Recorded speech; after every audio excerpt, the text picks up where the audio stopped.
to bindol bodewol bindagol sabune ko do ñoƴƴata sa ñoƴƴi e gayni hankanti a naati ko joni fo keɓa jeeɓa no belɗoɗa jeeɓa no belɗoɗa tawa alda hay caɗele goote.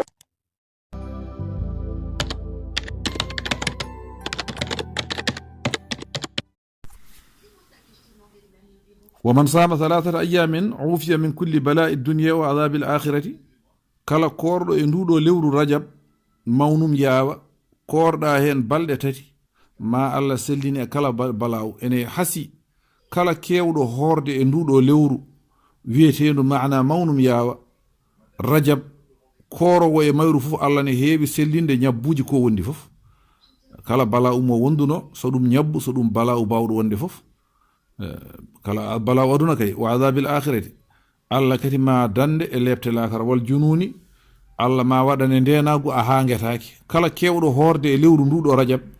jomum hewani hangede wiyede ko ka hango ala wal judami e ñawne wiye ceppe wal baras e baras ɗum woni ñaw patareje o e ñaw taƴowo ma Allah waɗani hen ndenagu renma o min fitnatil dajjali ma Allah rena e fitna masihid dajjali won noon koye jamanu masihid dajjali gonɗen hande wa man sama 7 ayamin wa kala koorɗo balɗe jeeɗiɗi e nduɗo lewru rajab wa ghuliqat anhu 7 abwabi jahannama ma malaikaji Allah yamira ɗumen yoɓe uddu damuɗe jahannama jeeɗiɗi ɗe fof a natata hen nden noon tawde damuɗe jahannama jeeɗiɗi ɗe uddama yeeso ma ala fof ɗo natirta jahannama wa man sama 8 ayamin kala koorɗo balɗe jeetati e nduɗo lewru rajab futihat lahu 8 abwabil jannati damuɗe aljannaji jeetati ɗe fof udditante ɗum wa man sama 10 ayamin kala korɗo balɗe 10 e nduɗo lewru lam yas'al min allahi shay'an illa atahu iyahu hay hunde o ñagota ko Allah so wonama Allah rokkumo ɗum yo Allahu lamɗo waɗanen ɗum wa man sama 15 yawman kala korɗo balɗe 15 e nduɗo lewru rajab ndu gonɗen hono mawnum yawa eywa Allah ma yaafo dhunubahu ma taqaddama ma Allah yaafo dendangal ko bannoɗa gila jibinaɗa ha yettiɗo korɗa balɗe 15 ɗo wa baddalahu bi sayyiati hasanatin ma Allah wostita dendangal bonande mbaɗannoɗa Allah wostita ɗum ɗum tiiɗani Allah watta ɗum moƴƴi ɗo pennoɗa o watta ɗum moƴƴi ɗo bannoɗa fenade e bonande e jina e ñoore Allah watta ɗum moƴƴi wa man zada Allahu ajrahu balɗe 15 ɗe sa ɓeydi kadi Allah ɓeydanma jobdi maɗa وروي عن النبي صلى الله عليه وسلم أنه قال حبرامة نلاد صلى الله عليه وسلم رأيت ليلة المعراج نهرا ماؤه أحلى من العسل den jami royrede Allah noddimi notoyade ɗum mi yi cangol to Allah ɗo ndiyam maggol ɓuri welde e njumiri wa abaradu min athalji kangol ɓuri ɓuubde e mesere hono galas wa atyabu min almiski kangol maana ɓuri welde e latini wiye miski ene ɓuri urde e lati koloñ fa qultu li jibril liman hada mbimi jibrilu musidɗam jibrilu hol fo mo jeeyi ɗum ɗo ngol ɗo cangol no way welde ni qala liman salla alayka fi rajab jeeyi ɗum ko juulannoɓe ma waɗannoɓe salatu ala nabii sallallahu alayhi wa sallam e lewru rajab ɗum noon yo Allah wattu en e juuloɓe annabi sallallahu alayhi wa sallam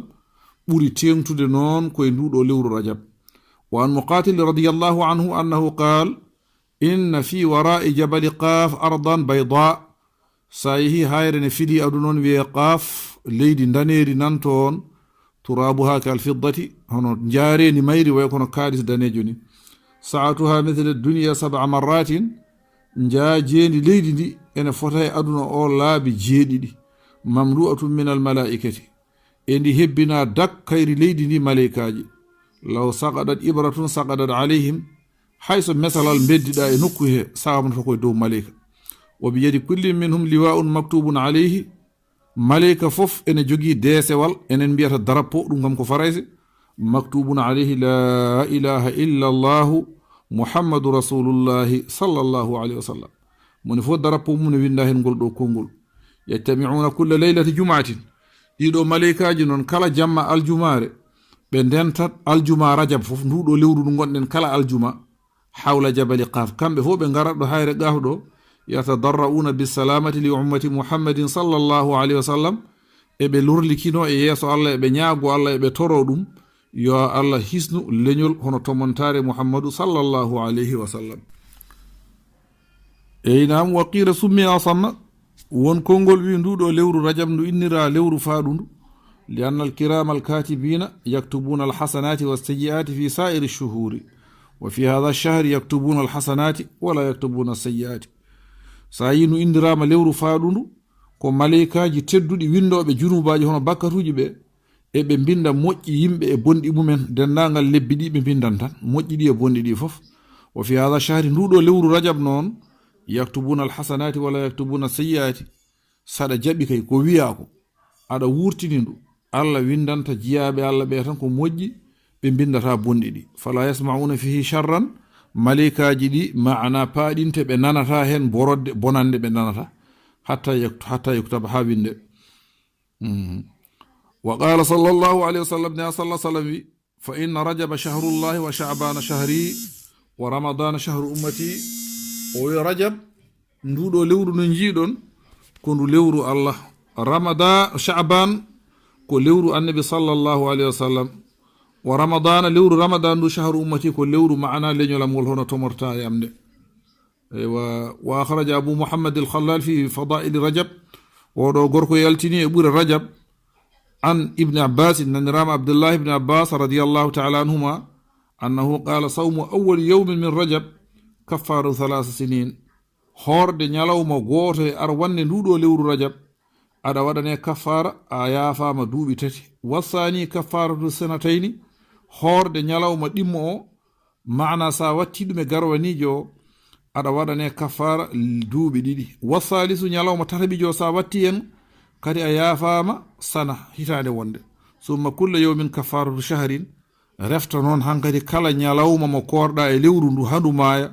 nyalawma fof ko kaffara lewru mbaɗanteɗa.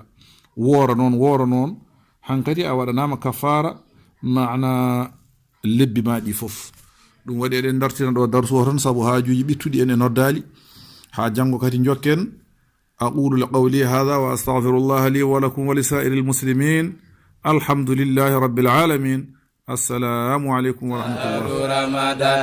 Amin yo Allah ya fokala jodo koro walewro Ramadan. Wallahi Ibrahim sapo dañi defte e arwande lewru Ramadana.